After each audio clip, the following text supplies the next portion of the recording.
जय श्री राम, जय श्री हरि। दोस्तों, आप सभी का हार्दिक स्वागत है हमारे आध्यात्मिक चैनल पर। आज हम बात करेंगे शरद ऋतु और उसमें किए जाने वाले पुण्यकारी दानों की।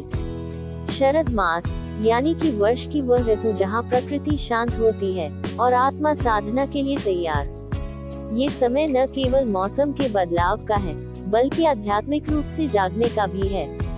पुराणों में कहा गया है कि शरद मास में किया गया पुण्य जन्मों के पापों को हर सकता है।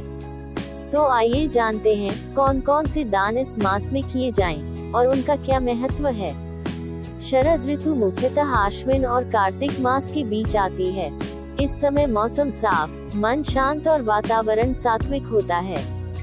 इस ऋतु में पितृ पक्ष, नवरात्रि, विजयादशमी और कार्तिक पूर्णिमा जैसे पावन पर्व आते हैं। ये सभी अवसर पुण्य संचय के होते हैं। स्कंद पुराण में लिखा है, दान शरदी महाफलम, अर्थात शरद ऋतु में किया गया दान विशेष फलदायक होता है। इस समय अन्न का दान सर्वोत्तम माना गया है। शास्त्रों में कहा गया है, अन्न पर दान, अर्थात अन्न दान सबसे श्रेष्ठ है। गरीबों, ब्राह्मणों या साधुओं को चावल, दाल, गेहूं, सत्तू, गुड़ आदि दान करें। शरद ऋतु में ठंड की शुरुआत होती है। इस समय कंबल, चादरें या गर्म कपड़े दान करना विशेष पुण्य देता है। यथाशक्ति नया या साफ सुथरा वस्त्र दें। फटे या पुराने कपड़े नहीं दें।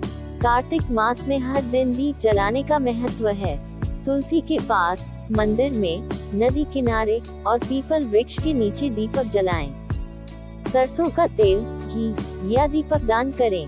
इससे दरिद्रता दूर होती है और लक्ष्मी कृपा बनी रहती है।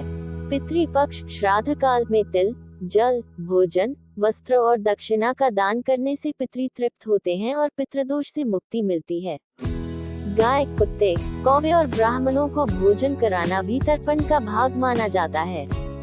शरद ऋतु में आप भगवद गीता, रामायण, भागवत या सत्संग की किताबें दान कर सकते हैं। ये ज्ञान का दान कहलाता है, जो सबसे श्रेष्ठ होता है। दान कभी भी दिखावे से नहीं करना चाहिए। सच्चे मन से, श्रद्धा और समर्पण के साथ दान करें। दान करते समय एक संकल्प लें, मैं ये दान पवित्र भाव से कर रहा हूँ, इसका पुण्य सभी जीवों को प्राप्त हो। दान गरीब, असहाय, साधु, वृद्ध या किसी जरूरतमंद को दे, न कि केवल रस्म के तौर पर। अगर कोई वस्तु नहीं दान कर सकते, तो समय, ज्ञान या सेवा भी एक उत्तम दान है। दान के फायदे मानसिक शांति और संतुलन, पितृदोष से मुक्ति, घर में लक्ष्मी स्थिर रहती है, पूर्व जन्मों के पापों का नाश, मोक्ष के मार्ग में सहायक, ईश्वर की विशेष कृपा प्राप्त होती है। ये दान न केवल इस जन्म में फल देता है, बल्कि अगले जन्मों में भी सुख और समृद्धि का कारण बनता है।